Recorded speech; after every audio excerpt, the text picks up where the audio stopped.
Perkenalkan, kami dari kelompok 8 beranggotakan 2 orang, Ita dan saya sendiri Regina Gratia Uran, akan mempresentasikan sistem informasi manajemen. Materi pertama akan disampaikan oleh saya sendiri Regina Gratia Uran. Apa itu sistem? Nah, sistem itu adalah seperangkat komponen yang saling berhubungan dan bekerja sama dalam mencapai suatu tujuan.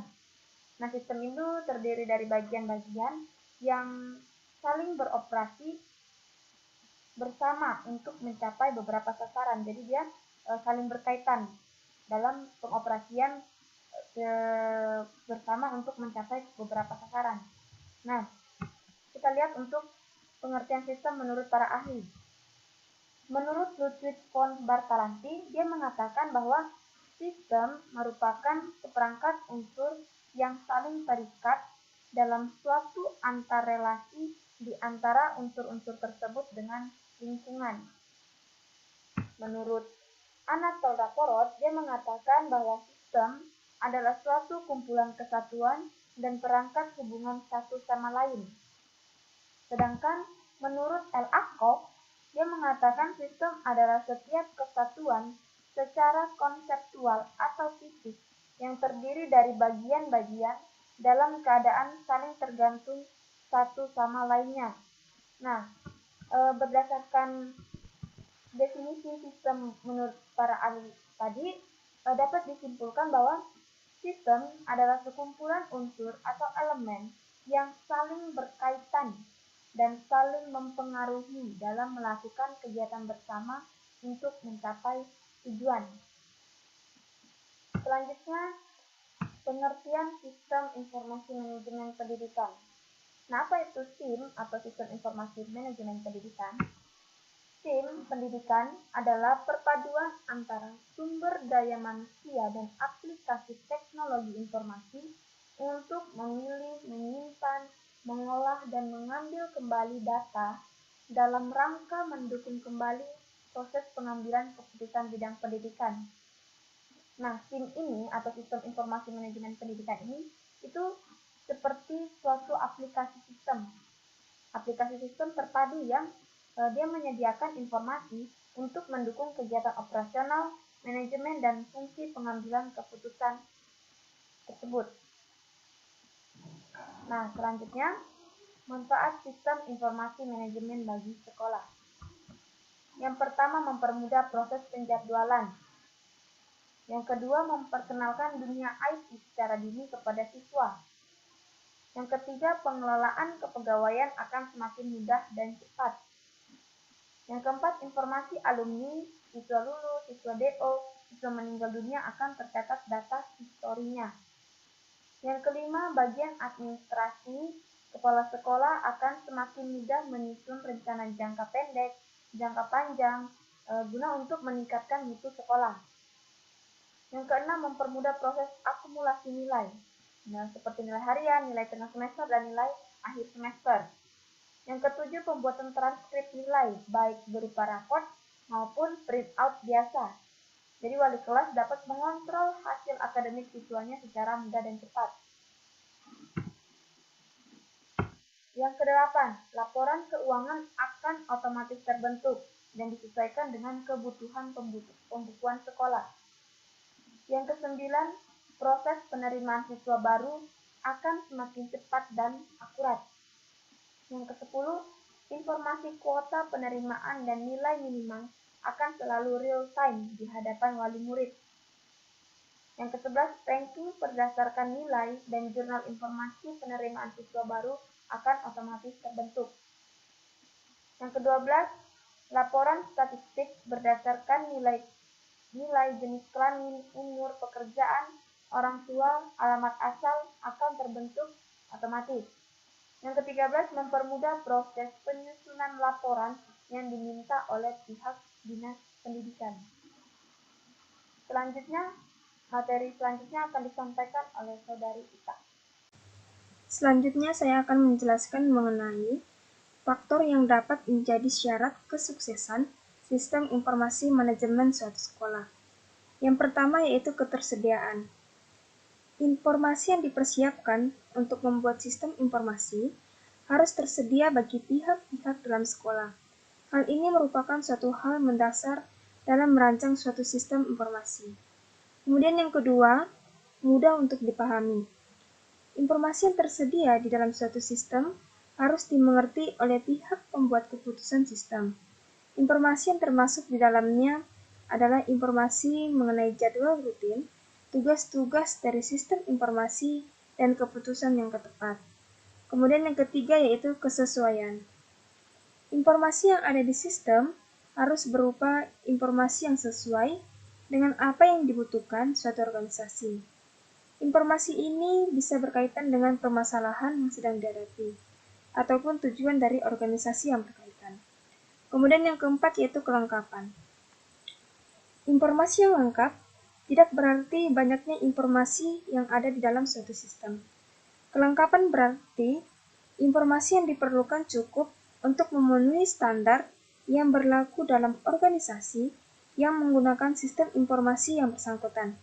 Hal ini berperan penting dalam menghasilkan suatu sistem informasi yang fungsional bagi penggunanya. Kemudian yang kelima yaitu ketepatan waktu. Penyediaan informasi yang tepat merupakan hal yang penting untuk merancang suatu sistem informasi.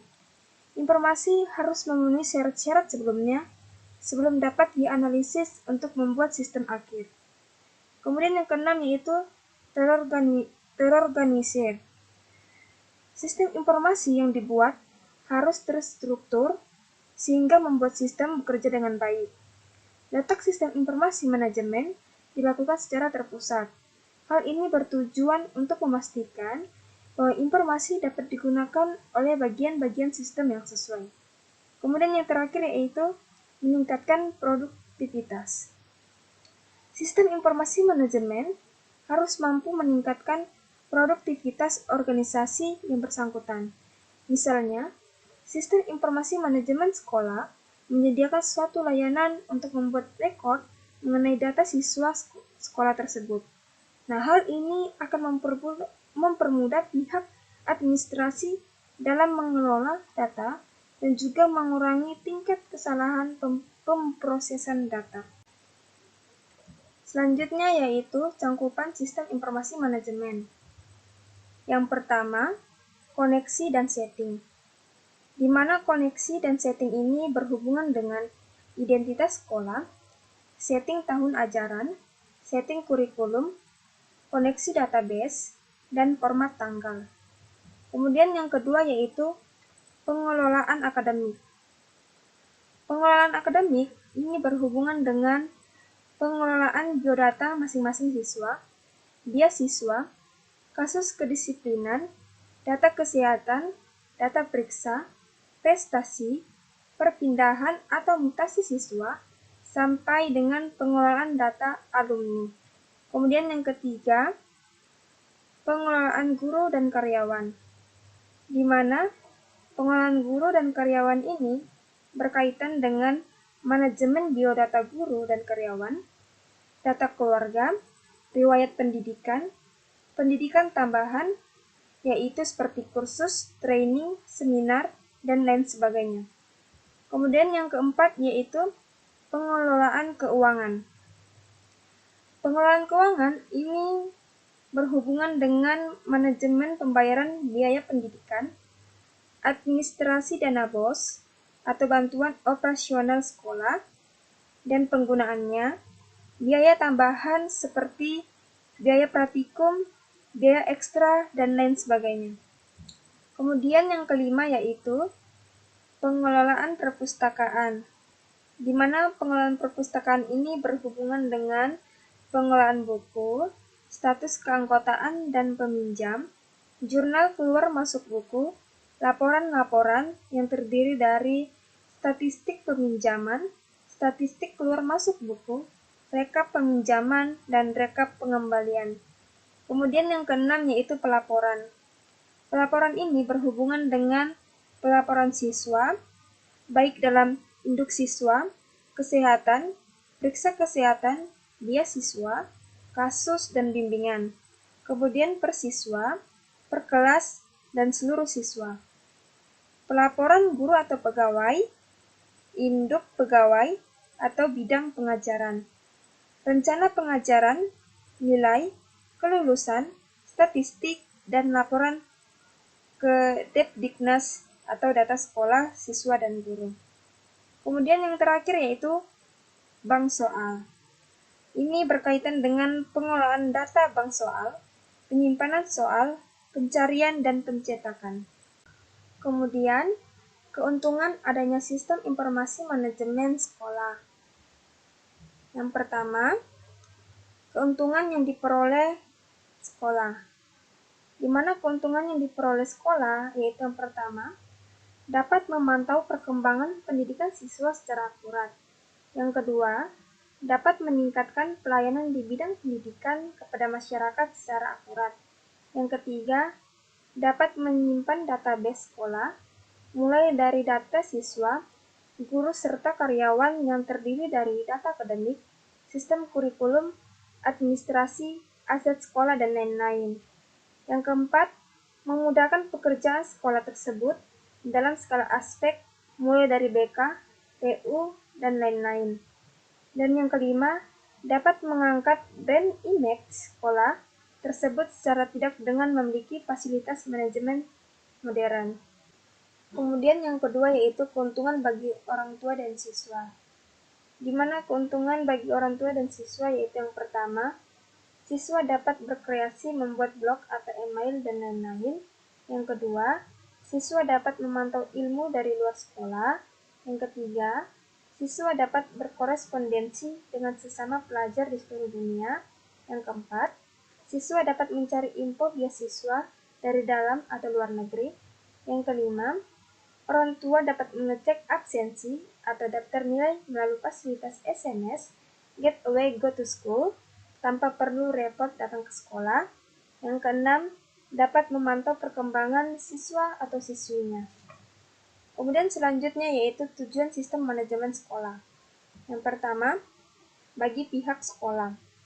Di mana bagi pihak sekolah yaitu mempermudah proses pengelolaan data akademik dan non-akademik, menyediakan suatu laporan perkembangan siswa dalam proses pengajaran, menyediakan suatu laporan perkembangan pengajar dalam kegiatan pembelajaran, menjadi panduan untuk membuat peraturan sekolah, berperan sebagai sarana komunikasi antara masyarakat dan orang tua siswa tanpa batasan waktu dan tempat, menjadi media promosi yang memperkenalkan sekolah sebagai sarana memperluas informasi atau pengetahuan. Kemudian yang kedua yaitu bagi pihak orang tua siswa, di mana mempermudah orang tua dalam memonitor.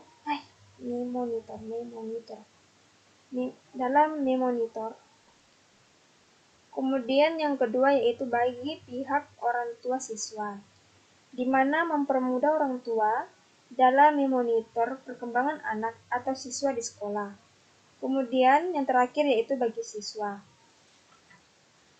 yaitu di mana menyediakan suatu media bagi siswa untuk memantau perkembangan baik dari sisi akademik maupun non-akademik, membantu siswa dalam memperoleh informasi mengenai mata pelajaran yang disajikan di sekolah, dan meningkatkan prestasi siswa melalui database, bahan pelajaran, dan soal latihan. Memantau siswa dalam persiapan sebelum memasuki jenjang pendidikan selanjutnya, merencanakan karir, dan mengembangkan kemampuan sosial atas dasar informasi dan pengetahuan akan dirinya sendiri, sekolah, lingkungan kerja, dan masyarakat. Mungkin itu saja yang dapat kami presentasikan. Sekian dan terima kasih.